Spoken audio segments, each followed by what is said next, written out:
Bernie Sanders has taken the lead in national polls for the first time. Now, there have been many polls showing that he experienced or is experiencing a surge in various early states. But this is promising news because up until this point, Joe Biden was leading in every single national poll that would come out. What I do want to note, though, is they're essentially in a statistical tie. But what you should pay attention to is the difference in Bernie Sanders' polling from the last time this poll was taken. So let's get to the numbers. Sanders gets 27% support from Democratic primary voters around the country, while Biden gets 26%. Sanders' single point advantage, while well within the poll's margin of error, marks the first lead of the primary in the NBC Wall Street Journal survey. And then just to give you how all the other candidates are doing, you have Massachusetts Senator Elizabeth Warren. She's the only other Democrat registering in the double digits at 15%, while former New York City Mayor Michael Bloomberg, this is concerning, now holds the 4th place spot at 9%. Former South Bend Mayor Pete Buttigieg gets 7% in the poll, and Minnesota Senator Amy Klobuchar has 5%, while Andrew Yang gets 4%.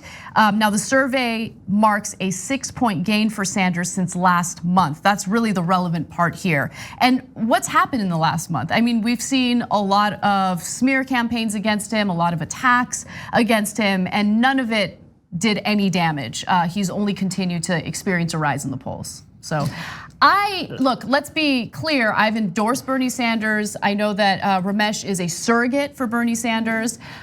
So let's get those biases on the table. But with that said, I mean, this is exciting news. Yeah. So, what do you guys think? You want to take it away, Adrienne, or you want to jump? Well, no, I think that is really strong and it's good and indicative of his strength, especially because as we did see where there was a lot of slanderous things going on, especially as I'm sure we'll talk about at some point in terms of the propaganda going around. So it's great to hear that he's still strong. Is particularly my main thing is that Biden is, kind of moving in a different direction.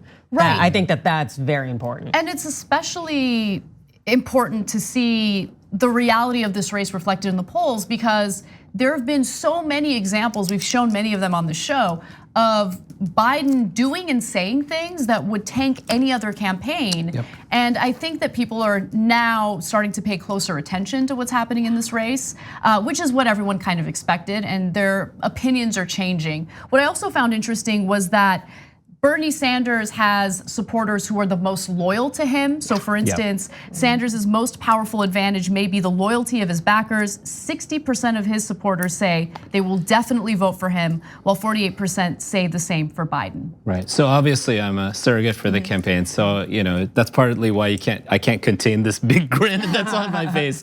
And also the CNN poll from last week also showed Bernie with a small lead as well. There's multiple aspects to this that I think are really important. Bernie has the highest favorability rating of any candidate in the country, actually any politician in the country.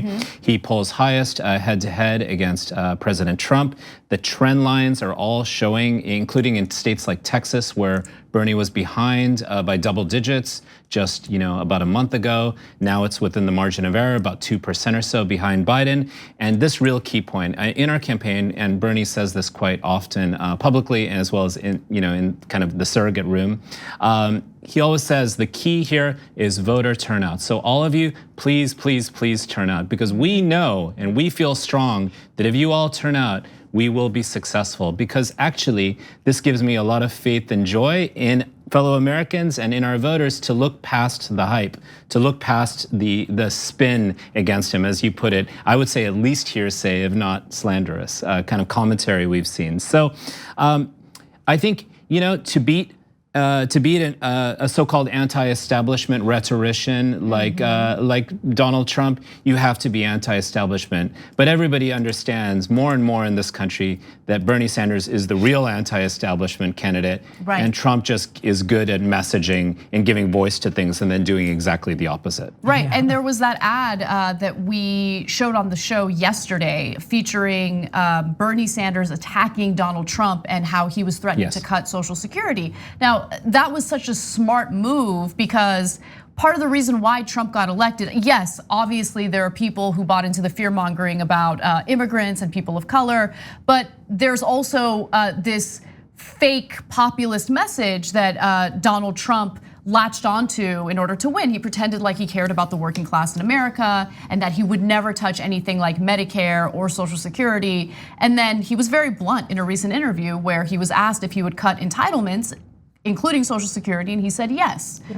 So I like that people are active, that they're aware, they're paying close attention, and more importantly, the attacks against him are not working. And they're bad faith attacks. If they're genuine criticisms about policy, if there's actually something substantive there, that's one thing. But so far, we haven't seen anything used against him that's been accurate enough to tank his campaign, or things have been taken out of context, what you can usually expect.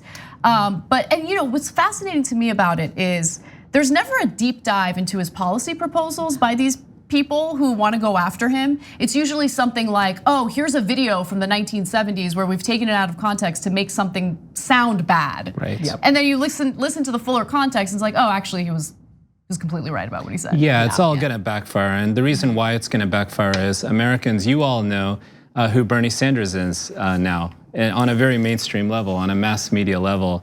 American people didn't know Bernie Sanders as well 4 years ago. And I do just want to say this, those leading our campaign are very different than it was 4 years ago. I mean, there were some lovely people there 4 years ago. I've met and spent a little time with Jeff Weaver, very nice guy.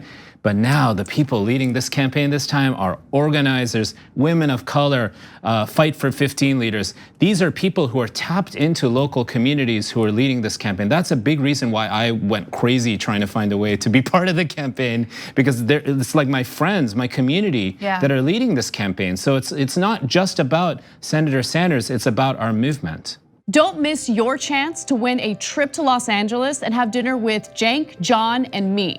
Just head to tyt.com/dinnerinla to register to win. Sign up for a free Aspirations spend and save account. Then you just register your eligibility and swipe your Aspiration card daily on purchases to gain entries. Not only are you entering to win a trip to Los Angeles and dinner with TYT hosts, you're also not depositing your hard-earned money into fossil fuel exploration or production.